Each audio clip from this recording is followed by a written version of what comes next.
Hi అండి, welcome to Jyothish kitchen. ఈరోజు మన కిచెన్లోని స్పెషల్ రెసిపీ వచ్చేసి చికెన్ అండి. అయితే చికెన్లో మనము ములక్కాడ బంగాళదుంప వేసి కర్రీ ప్రిపేర్ చేస్తామండి. ఈ కాంబినేషన్లో కర్రీ టేస్ట్ అయితే చాలా బాగుంటుందండి, సూపర్గా ఉంటుంది టేస్ట్ అయితేని. దట్టు ఇది కూరగాయలు తినని వాళ్ళకి భలే ఉపయోగపడుతుంది అనమాట.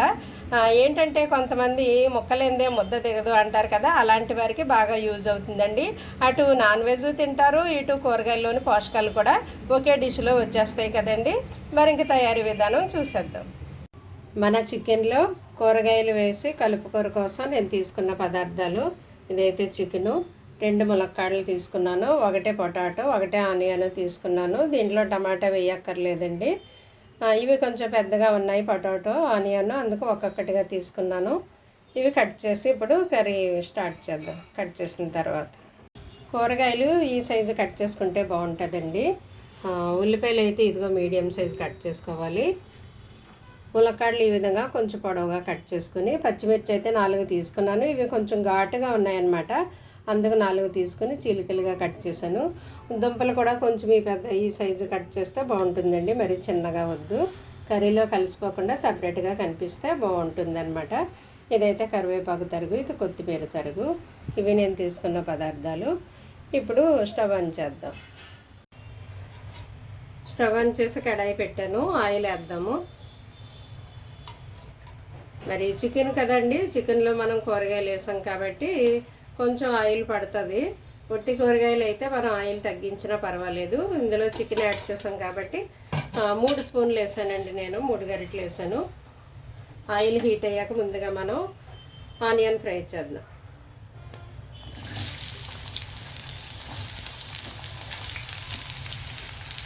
ఆయిల్ మరీ బాగా హీట్ ఎక్కనివ్వకండి, సుయ్యమని కిచెన్ అంతా చెదిరిపోయి మొత్తం స్ప్రెడ్ అయిపోయి కిచెన్లో సామాన్లన్నీ ఆయిలీగా అయిపోతాయి కదా, ఫస్ట్ మనం కడుక్కోలేము.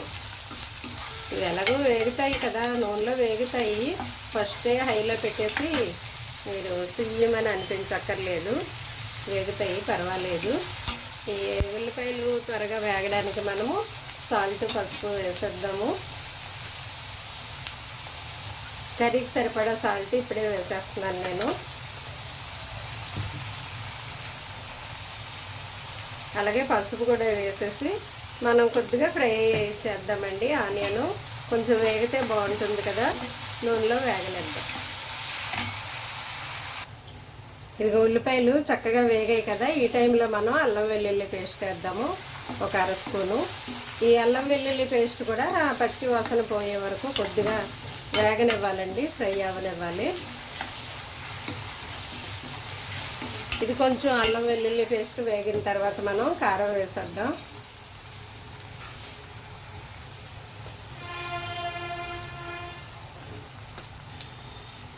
ఇదిగోండి 2 స్పూన్లు ఫుల్గా వేసాను, ఎందుకంటే నేను తీసుకున్న పచ్చిమిర్చి కొంచెం ఘాటుగానే ఉన్నాయి. ఇది కూడా కలిపేసి కొద్దిగా వేగనిద్దాం. కారం వేసిన తర్వాత అడుగంటే ఛాన్స్ ఉంటుందండి, అందువల్ల మనం చికెన్ వేసేద్దాం. ఈ చికెన్లో వాటర్ బయటకు వస్తుంది కదా, ఆ చికెన్లో వాటర్ వల్ల ఇది అడుగంటకుండా ఉంటుంది అన్నమాట. అయితే ఈ కారము, సాల్ట్, పసుపు ఇవన్నీ చికెన్కి పట్టేలాగా కొద్దిగా మనం దీంట్లో మగ్గనిద్దామండి. ఉప్పు కారం అంతా బాగా పడుతుంది. కొద్దిగా మూత పెట్టేసి సిమ్లో మగ్గనిద్దాం. మగ్గిన తర్వాత మిగతా యాడ్ చేద్దాం. చూసారా, చికెన్ కూరలో అది ఆయిల్లో చక్కగా మగ్గిందనమాట. ఇలా మగ్గడం వల్ల కూర టేస్ట్ బాగుంటుంది, అది స్మెల్ రాకుండా ఉంటుంది. ఈ విధంగా కొద్దిసేపు ఆయిల్లో మగ్గనివ్వాలి చికెను. ఆ ఉప్పు కారం ఇదంతా దీనికి పడుతుంది, దాంట్లో ఉన్న వాటర్ బయటకు వచ్చేసి ఆ స్మెల్ రాకుండా టేస్ట్ బాగుంటుంది అనమాట. ఈ టైంలో మనం ఈ కూరగాయలన్నీ వేసేద్దాం దీంట్లో.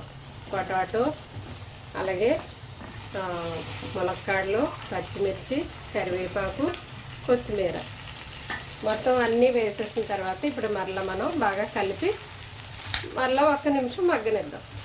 కొంచెం 1 నిమిషం మగ్గిన తర్వాత అప్పుడు వాటర్ వేయాలన్నమాట, వెంటనే వేసేయొద్దు. ఇదంతా బాగా కలపాలి.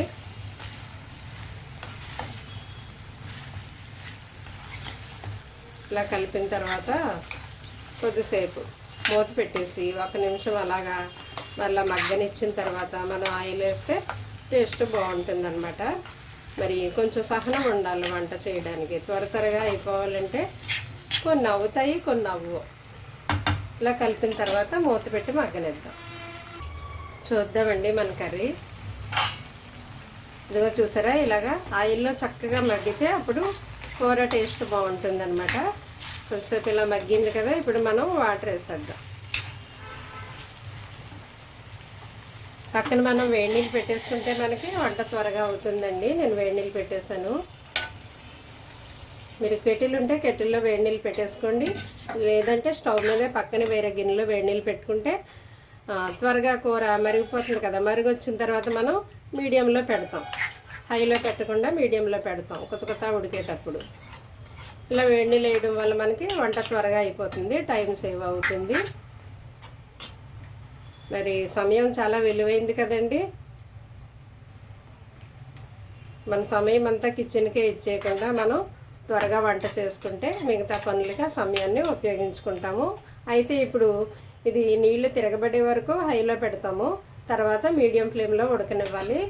ఒక 2-3 నిమిషాలు లేదా 5 నిమిషాలు ఉడికిన తర్వాత అప్పుడు మనం మసాలా మిగతావన్నీ యాడ్ చేద్దాం. అయితే ఇప్పుడు ఉడకనిద్దాం చికెన్. ఇదిగో కూర ఇలాగా కొంచెం ఉడికిన తర్వాత ఇప్పుడు మనము మసాలా యాడ్ చేయాలండి. ఇప్పుడు సిమ్లో పెట్టేసి మసాలా యాడ్ చేద్దాం. ఇదిగో చూసారా, ములక్కాడ చక్కగా ఉడికింది. నేను దుంప కట్ చేసి చూపిస్తాను మీకు. ఇదిగో ఇలా కట్ అయిపోతుంది కదా గరిట అంటే. ఇప్పుడు ఈ మాత్రం పులుసు ఉన్నప్పుడు మనము మసాలా యాడ్ చేయాలన్నమాట. గరం మసాలా నేను మన జ్యోతిష్ కిచెన్లో గ్రైండ్ చేసి ఉంచాను. ఇది నిలవ కూడా ఉంటుంది. వెజ్ నాన్ వెజ్ ఎందులో అయినా వేసుకోవచ్చు, బాగుంటుంది. తర్వాత నేను కొద్దిగా జీరా ధనియా పౌడర్ వేస్తాను. ఈ జీలకర్ర ధనియాలు కూడా మనము వేయించి పౌడర్ చేసాం కాబట్టి కూరకి కమ్మదనం తీసుకొస్తుంది అన్నమాట. ఇది బాగుంటుంది, టేస్ట్ బాగుంటుంది, కమ్మగా ఉంటుంది. మనకి గ్రేవీ చిక్కగా అవుతుంది అది వేయడం వల్ల.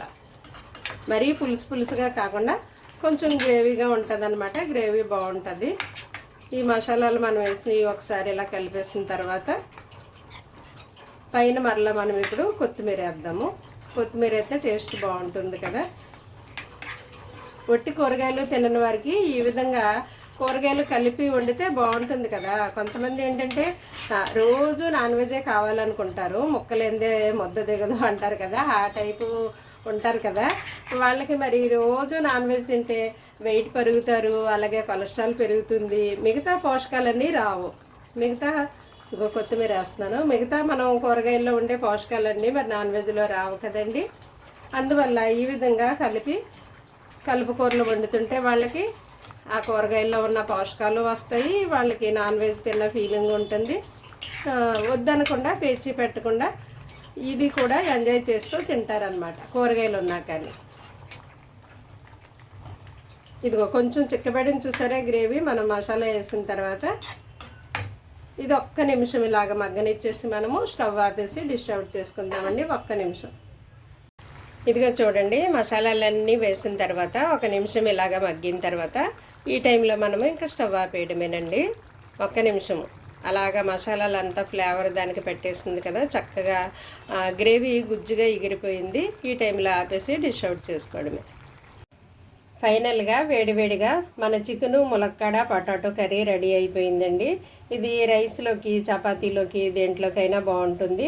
ఈ కాంబినేషన్ టేస్ట్ అయితే సూపర్గా ఉంటుందండి. టేస్ట్ చాలా బాగుంటుంది. అలాగే కూరగాయలు తినని వారికి ఈ విధంగా వండి పెడితే కనుక ఆ కూరగాయల్లోని పోషకాలు వాళ్ళకి వచ్చేస్తాయి. అలాగే చికెన్ కర్రీని వాళ్ళు ఎంజాయ్ చేస్తూ తింటారు. ఈ విధంగా మనము మ్యాజిక్ చేసి వాళ్ళని కూరగాయలు తినిపించవచ్చు అనమాట. కూరగాయలు తినని వాళ్ళ చేత మనం మ్యాజిక్ చేసి ఈ విధంగా తినిపించవచ్చు. టేస్ట్ అయితే సూపర్గా ఉంటుందండి. అలాగే హెల్దీ అండ్ టేస్టీ. మరిన్ని వంటలు మనము హెల్దీగా, టేస్టీగా, ఈజీగా ప్రిపేర్ చేసుకోవడానికి జ్యోతిష్ కిచెన్ చూస్తూ ఉండండి. అలాగే మీ ఫ్రెండ్స్కి మీరు షేర్ చేస్తూ నన్ను ఎంకరేజ్ చేస్తూ ఉండండి. Thank you.